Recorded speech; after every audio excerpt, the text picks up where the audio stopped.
Hi everybody, Levi Clay here, and today we are going to answer a question that was posed to me on a recent live stream over on Instagram. If you don't follow me on Instagram, it's Levi Clay 88. Please do go and follow me there. Of course, it is a big help, and I post lots of pictures and videos. Some of them you may enjoy. Most of them you probably won't. And if you are new to the channel, please do hit that subscribe button. It is a huge help. So the question that was posed to me, I was sat over on Instagram and I was improvising in my house using my Gibson Howard Roberts Fusion. It's a beautiful guitar, and not many people get to see that guitar because it's not in my studio. So somebody asked the question, if your house was burning down, would you save that guitar, or would you save your Mayonnaise, your True Temperament Evertune guitar? And obviously, I kind of wormed my way out of the question because, as I pointed out to the person on the stream, my studio and my house aren't the same building. So if my house was burning down, I wouldn't need to worry about all the guitars in my studio because it's not on my house. It's not my house.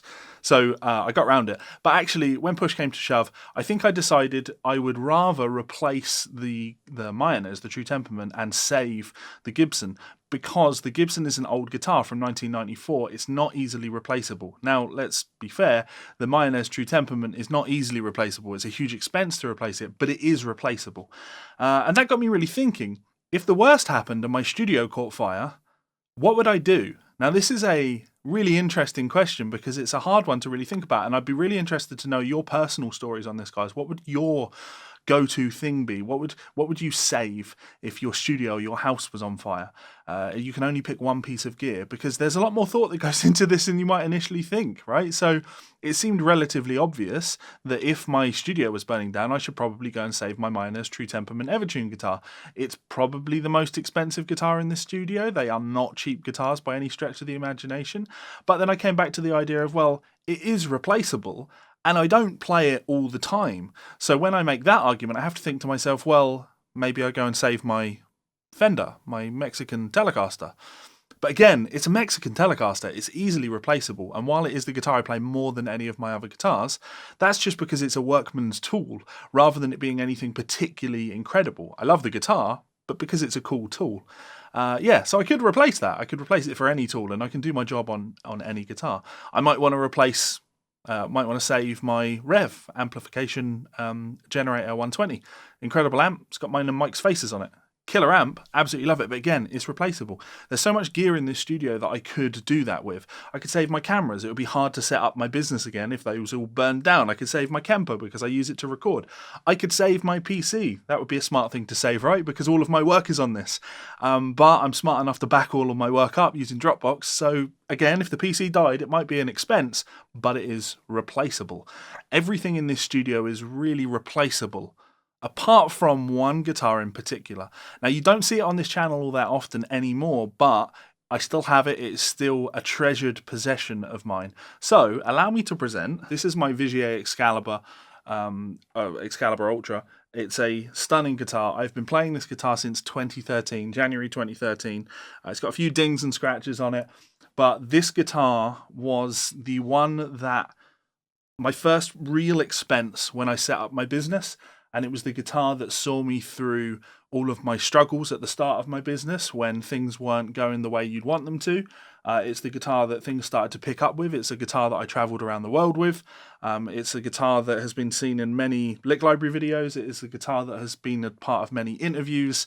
It is a special guitar to me. I recorded my entire album with this guitar, a couple of other guitars on there, but mostly this guitar. This is my baby. I love this guitar. I have a strong sentimental connection to this guitar. And sure, while I still have a relationship with Vigier guitars, and they could make me another one of these technically, it wouldn't be this one. This is the one that I have all that sentimental attachment to. It's still signed on the back. Patrice Vigier signed this when I interviewed him. When would that have been? I don't know, 2017, something like that. It's a beautiful guitar. Actually, they don't make this model anymore. They make the Excalibur Ultra, but they don't do the fixed bridge version of it. And of course, I'm a big fixed bridge guy. A few modifications on it. Stock came with EMGs, but I'm not an EMG guy. So I switched them out for some Seymour Duncans, and I still got the battery pack in there. That's now a push-pull pot on the volume, which gives me a clean boost, which, is nice. And of course, I've got a push-pull for the coil splitting. It's just generally a very, very nice guitar, an exceptionally nice guitar. And the thought of losing this over anything else would make me sadder than anything, because this is absolutely beautiful and I love this guitar. And like I say, I have some other amazing guitars. I've been very lucky in my career and in my business that I've been able to buy so many lovely guitars, and companies have wanted to send me so many lovely guitars. But even, if I turn my head like this and you can see my Ormsby, absolutely beautiful instrument, my Goliath. That's a custom finish just for me. That's the Red Dead finish on a Goliath. Those aren't available. Again, I'd be gutted to lose that guitar, but I could replace it. And this really sends us down a spiraling thing to talk about, right? Insurance. Everything is replaceable and easily replaceable if you have insurance.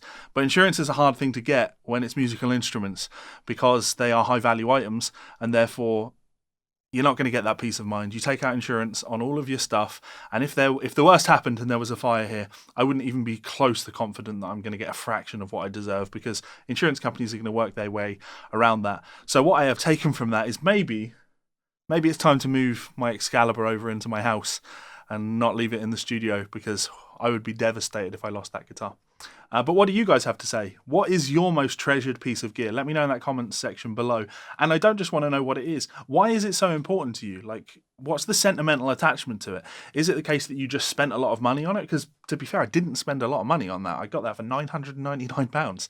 It was reduced by £1,500, an incredible price.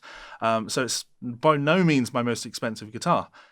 What's your reason to have a sentimental attachment to something? Has it seen you through something? Was it a gift from someone important? I don't think I have any gifts in here. No gifts. Other than guitars from companies, of course. Let me know in that comment section below. Lastly, I just want to say a huge thank you to my wonderful supporters over on Patreon.